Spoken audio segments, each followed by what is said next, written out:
In this video, I'm going to go over how to make these cutouts in the vent panel. You notice we have these little arc cutouts. Inventor calls them slots. We have these slots here at different distances, basically at 8, 12, and 16 millimeter radii. Then we have this central circle that I didn't give the diameter of. It has a diameter of 8 millimeters.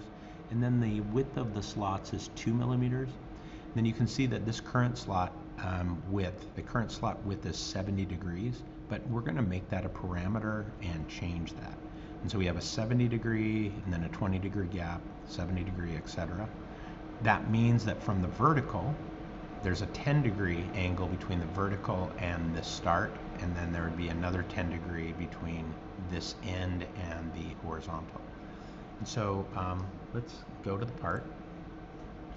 The way I did this is I just made a sketch on the face here and drew a circle, and that circle is 8 millimeters. It's not centered, it's 25 millimeters from each edge.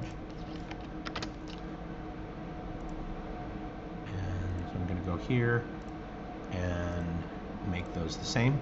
So I have this at 8. Then Inventor has the slot feature. If you go to the drop down, find the center point arc, and you're going to use these slots. Before doing that, I'm going to draw some construction lines. I'm going to draw 3 construction lines. One that is going to be vertical. It does not matter what its length is, but I want to make sure it's vertical. You can confirm by hitting constraint and see that if it is vertical, but that is. And then I'm going to hit make another line,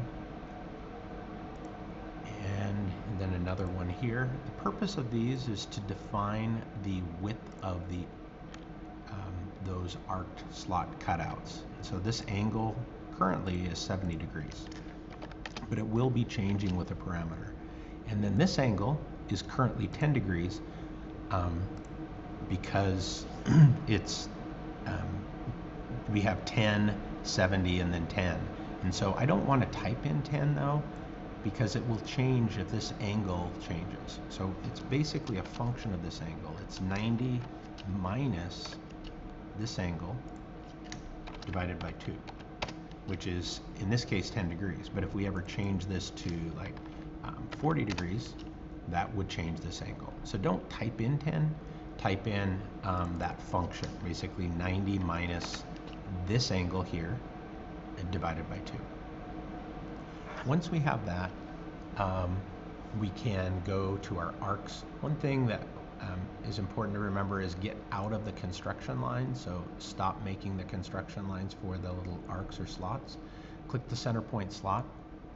I'm going to click here.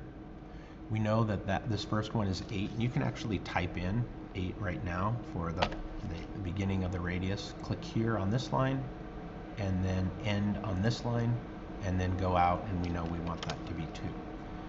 Let me zoom in so we can see this a little bit better. We'll do another one. You can click here. If you don't dimension it initially, it's not a big deal. We can always dimension it later.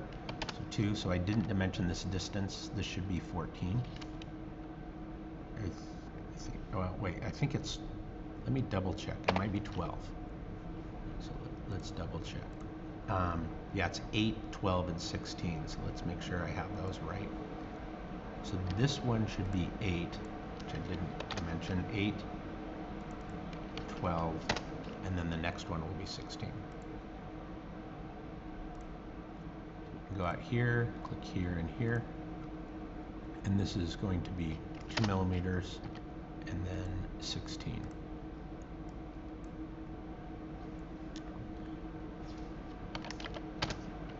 Now, one thing that we could have done, and I probably should have done, instead of typed in 2 here, I could make this equal this, and I can make this dimension equal this.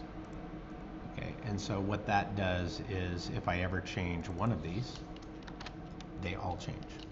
I don't think that I requested that the size of the openings to be a parameter, but it's always nice to connect linked things like that.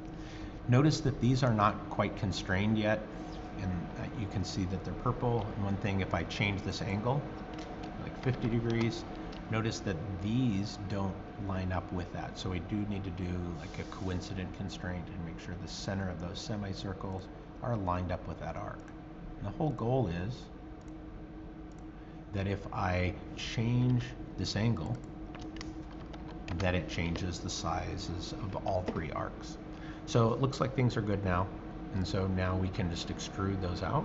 And so on the 3D model, extrude, I'm just going to do an extrude cut through all and just cut these three arcs and the circle. Now that I have that, I can make a circular pattern of these. You could have made the circular pattern in the sketch. I just did it this way, but it really does not matter. So circular pattern, I'm going to make that the pattern.